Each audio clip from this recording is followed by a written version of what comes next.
Larry Recio is a local boxer who has quite the following on social media. He is not wanted in connection to that cold case. In fact, it's unclear if prosecutors ever pursued charges against him. He is wanted on is a federal probation violation. Year-old Larry Recio, a convicted felon who turned popular on social media, is now wanted by the United States Marshals Service. Recio's case dating back to 2015. Federal court documents show he was arrested in Baltimore, Maryland, months after. Man, what's up, man? It's your boy, the Cuban Assassin. All right, man, today, man, I got a good little story for y'all, right? The New York car had to run up one of their own.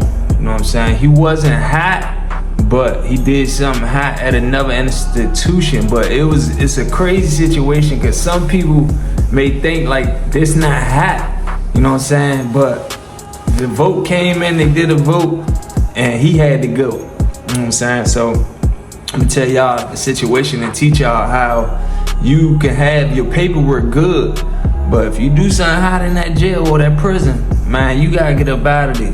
My day one's conversations, man, what's up, Slim? Man, go ahead and drop them emojis, hit that like button, I'm about to turn up. All right, so look, this at Canaan USP. This is what I had now at Canaan USP. I had a New York celly. I had a New York celly when I first got there for like months too. I did content. He ended up getting sent out because the Bloods, the New York Blood, well, not even New York Bloods, the Bloods and the New York car went to war. They got it. One slash another dude faced the next day. They came back and hit him 15 times. I did content on that. So look, I'm in a cell with a guy named Platt. He from New York City. He from New York, man. So when I got off the bus, I'm explaining that me and Platt situation. So when I got off the bus, they put me in a New York cell because DC ain't had no more cells. So I had a 007, but I'm from Maryland, Landover. You feel me? So like they put me in the cell with the New Yorker, Platt. So first night I get in there, we get to talking, we get to vibe, and they was on lockdown too. I think somebody got butchered. They was still on lockdown. They was coming out. I think they was doing upstairs, downstairs. So I get put in the cell, man. We get the vibe and we get cool. You know what I'm saying? So we get to talking, and I'm the type, bro. I can know what's up with you, like with talking to you with 60 seconds, maybe 30. It's a vibe. It's the energy. Like, oh, I gotta watch this. And, you feel me? It always hit me. When I first meet you, when I'm talking to you, bro, it's an intuition. You know what I'm saying? And I don't know if I got this from the streets or God just blessed me from it, but you gotta know you around. Like, it's certain dudes that I would talk to, and I'd be like, man, I gotta watch him. And like, nah, you know what I'm saying? I like dudes that be their self, give off good, genuine energy. So Platt gave me that energy. So, man, we end up kicking it. Man, long story short, I end up being in the cell. He had told me that first night, he was like, yeah, your homies ain't got no cells around this joint or whatever he said, but one of my homies was selling the cells, bro. He was selling cells. That could get you hit, you hear me? But the dude that was doing the job, like, he made the knives, he played with the knives, but nevertheless, we were short of sales. So I'm in the cell with Platt. So as time go on, me and Platt get to dealing with each other, you know what I'm saying? You see, I got my own money, man, busting moves and buying K2 IDs, you know what I mean? Getting little stuff, you know, because I was just catching at the last jail. So we end up getting tight, you feel me? And we got so tight, he ended up making knives while I'm in there and all that, sharpening the knives for the New York dudes and all that. And see, he was like, he told me one day, he was like, you know, cause he's like, I think a cell had opened up with something, right? Or they was looking for a cell. They had told him, like, yeah, we gonna get Killer a cell, man. So he wanted to be in there with you. And he told me during count time, he's like, you know, your homie said, man, they gonna get you a cell soon. So you get in that cell with one of your homies. He said, well, I'm just letting you know, you want to stay in here, you can stay in the cell with me. He said, it ain't no big deal. So I was like, yeah, all right, bet, I appreciate that. So when the doors popped, I went and told my homie TB. I was like, hey, look, man, I'm gonna stay in the cell with Platt. I don't need no cell. He was like, man, my homie was like, you don't want to be in the cell with my homie? I'm like, nah, I'm cool. And the reason I did that is because here it is, bruh, you know, we in the federal penitentiary. Wars could get kicked off in this joint, anything, you know what I'm saying? Like, say DC and New York got into it. Me and Platt might have to go to war in that cell, you know what I'm saying? It be certain situations like that, but we so here, I ain't going to war with Platt. We ain't doing that. And if my homies want to do something to me for not going to war with Platt, then that's just what it is. But if the doors crack and we get into it with New York, I definitely will bush at some of these other New York dudes, but I ain't gonna bush at Platt. That's my man. I got a liking to him, but situations, man, y'all like be, you know what I'm saying? It be different, bro. It be real different, but it goes an eye for an eye in the feds, because if they do something to one of my homies, they might come to me and say, man, hey, hit Platt in his sleep. Hit him up in his sleep, or, you know what I mean? You know what I mean? We need the retaliation, man. This is when you become a man.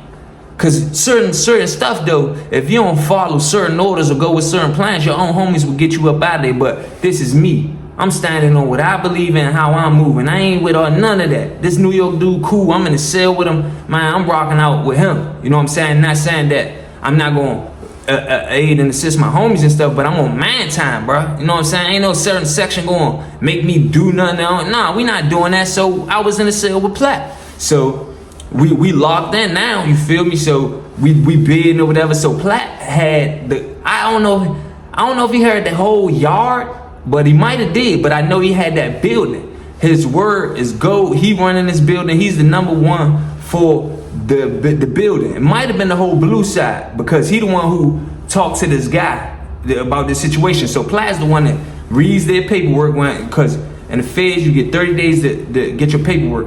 Platt reads the paperwork. He knew the law real good. You know what I'm saying? Platt was in for they gave him 33 years in the feds for a body. You feel me? So he read the paperwork and all that. I done seen him in the cell reading dudes' paperwork, making sure they ain't hot, going over the paperwork or whatever. So a New York dude came there, right? So his paperwork, Platt had his paperwork. Platt told him, yeah, one of my homies, man, I gotta read this paperwork during count time, whatever, boo bop. So he's reading the paperwork, whatever, boo boo bop. And it took him 2 days to read it. Dude had a big case. He ain't hot. He came back, he ain't hot. He ain't telling him this case, so bomb. He was good. He was green light to be on the yard. So a week later, bruh, man, Platt coming to cell, he man, he said, you know, such and such. He was like, man, my homie that just got here last week. I'm like, yeah. He said, man, it's coming back that he told on something. I said, then you read the paperwork? He was like, yeah, it ain't on his case. So he tell me what happened. He said, somebody just got to the yard and they saw him. This is how prison word travel and things gets, you know what I mean? What you do at another prison will travel with you to the next prison. Don't think you won't have no secrets and none of that. So Platt tell me why they at MDTC, that's the federal holding for New York.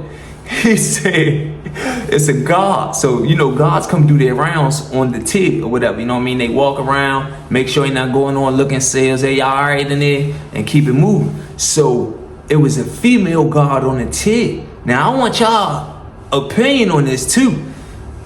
Because my Cap Assassins, my subscribers, they're very smart, very knowledgeable. I want y'all insight on this, because it's a crazy situation. The female guard comes on the unit. She doing her rounds and stuff, and so happen passes out. Pass out, I don't know what she was going through. She falls down, get the convulsing and all that on the block, shaking and all that. So the men see her. They go up to her, some go up to her, get the hey, you alright, boo bop? Some of them feeling on her titties and all that. They surrounding her, and he see this. The New York dude see this. He run over there.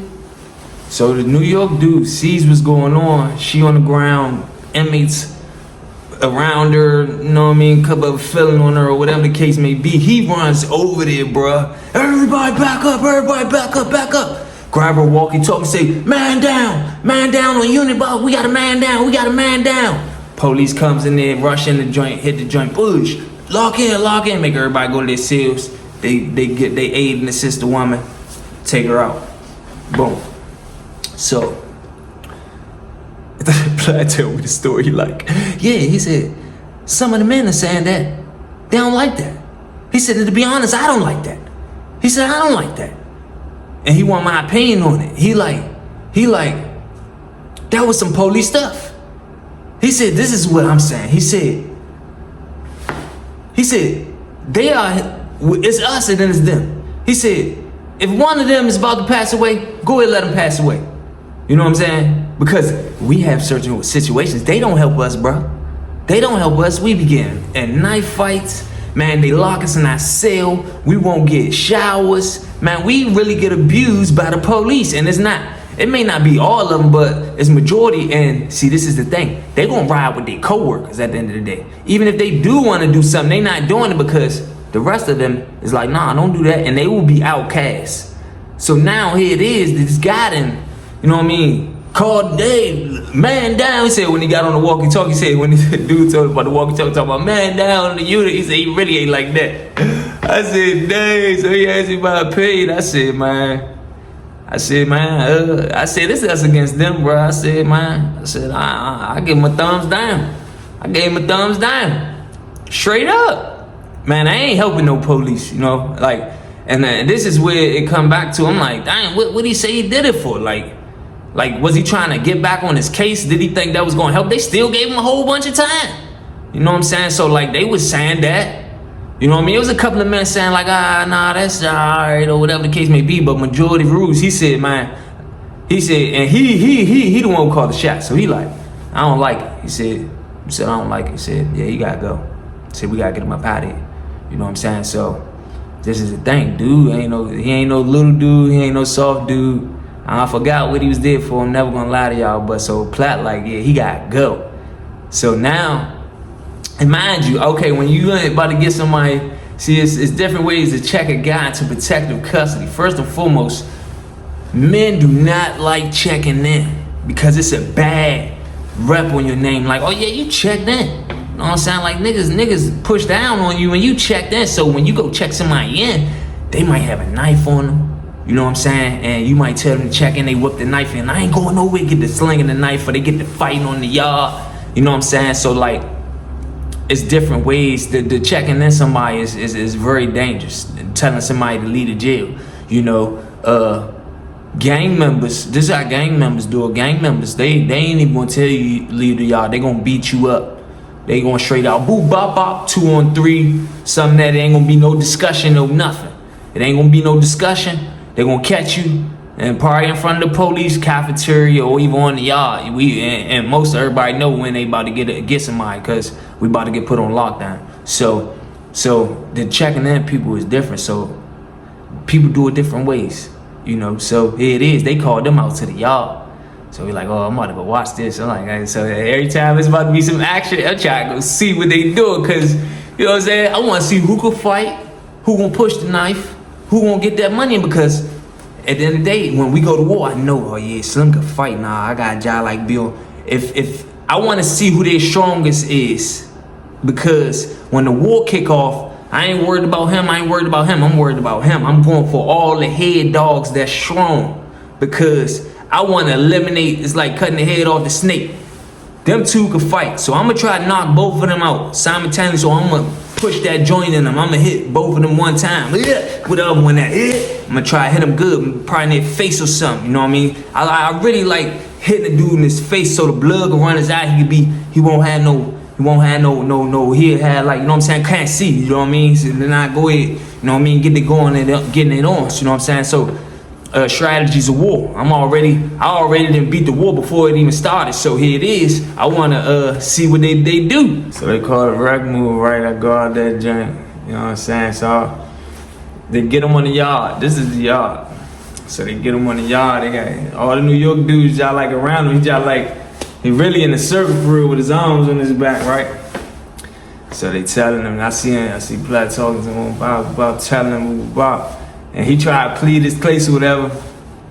So I know when Platt just gave him the, like, look, bro, just go ahead and walk, bro. Like, when you give him that straight, you know, when you can see from a distance, it's like, yeah, man, here, open this up. Oh, the people was moving beside. And he put his little hands up. Then he took a step like he was about to walk, then turned back to Platt. I said, oh, he might swing on Platt. I said, oh, he might swing on my man.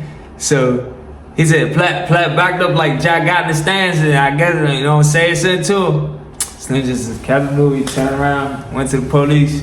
They took him up top, he walked up top. I'm like, oh, okay, God. Mission accomplished, you know what I'm saying? That's how you check somebody in. So he went up top, so they ended the wreck. We went back inside. So when we get locked in our cell, boom, boom. Platt said, yo, man, I thought I was about to have to take off on him. I was like, me too, son. He's like, I said, what'd he say? He said he turned around, was like, dang, y'all really gonna make me roll out? He said, and Platt was like, I just stepped back. I just told him, look, man, hey, don't make this bigger than what it is. Don't make this bigger than what it is, man. Just go ahead up top, you know what I mean? We letting you walk up top, and letting you walk up top is not beating you off the yard, you feel me? So, letting him walk up top, he said he rolled out. I said, dang, shit, so I definitely thought he was gonna swing. He said, I had a feeling he wanted to try it. I said, yeah, if you'd been smaller, see, that's why you gotta be in shape too. If you'd been smaller, you might, you know what I'm saying?